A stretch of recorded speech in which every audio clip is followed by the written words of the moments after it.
कुबेर भगवान कौन है? कुबेर भगवान कौन है? कुबेर देवता को धन का स्वामी माना जाता है। यक्षों के स्वामी कुबेर उत्तर दिशा के दिक्पाल और लोकपाल माने जाते हैं। इन्हें भगवान शिव का परम भक्त और 9 निधियों का देवता भी कहा गया है। भगवान कुबेर के जन्म को लेकर एक पौराणिक कथा प्रचलित है। पौराणिक कथा में इस बात का उल्लेख मिलता है कि अपने पिछले जन्म में कुबेर देवता गुणनिधि नामक एक गरीब ब्राह्मण हुआ करते थे। अपनी बाल्यावस्था के दौरान उन्होंने पिता से धर्मशास्त्रों संबंधी शिक्षा तो ग्रहण कर ली, लेकिन जैसे जैसे उनकी उम्र बढ़ती गई गुणनिधि गलत संगत का शिकार होने लगे और उन्होंने देखते ही देखते जुए की लत पकड़ ली। उनकी यह गलत संगति और हरकतों से तंग आकर गुणनिधि के पिता ने उन्हें घर से बाहर निकाल दिया। पिता द्वारा घर से निकाले जाने के कारण गुणनिधि की हालत दिन पर दिन दयनीय होती चली गई। अपना पेट भरने के लिए लोगों के घर जाकर भोजन मांगने पर मजबूर हो गए। फिर एक दिन तो गुणनिधि को एक वक्त का भोजन भी नसीब न हुआ। वे लगातार भोजन की तलाश में दरबदर भटकते रहे पर एक निवाला तक हाथ न आया।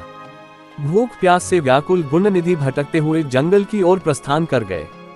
जंगल के उसी मार्ग में उन्हें कुछ ब्राह्मण भोग की सामग्री ले जाते दिखाई दिए। ये देख गुणनिधि की भूख बढ़ गई और भूख मिटाने के लिए वह उन ब्राह्मणों के पीछे पीछे चल दिए। पीछा करते करते गुणनिधि एक शिवालय तक आ गए, जहां ब्राह्मण भगवान शिव लॉर्ड शिवा की आराधना में लीन थे। वह भोग भगवान शिव को अर्पित कर वे सभी ब्राह्मण आराधना में लीन हो गए। पर गुणनिधि तो शिवालय में किसी तरह भोजन खाने के लालच में थे। जैसे ब्राह्मणों की आराधना समाप्त हुई और सभी ब्राह्मण सो गए, तब गुणनिधि चुपके से भगवान शिव की प्रतिमा के समीप पहुंचे और वहां से भोग चुराकर भागने लगे। भागने के दौरान सोए हुए एक ब्राह्मण ने गुणनिधि को भोग ले जाते हुए देख लिया और वह ब्राह्मण चोर चोर चिल्लाने लगा। गुणनिधि ब्राह्मणों से तो अपनी जान बचाने में सफल हुए, परंतु नगर के रक्षक का वे निशाना बन गए और उनकी मौत हो गई।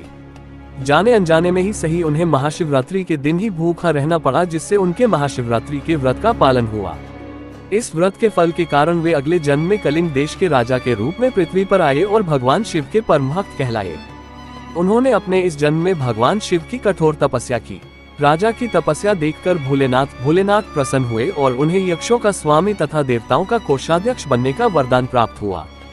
कहा तो ये भी जाता है कि कुबेर देवता भगवान शिव के द्वारपाल है।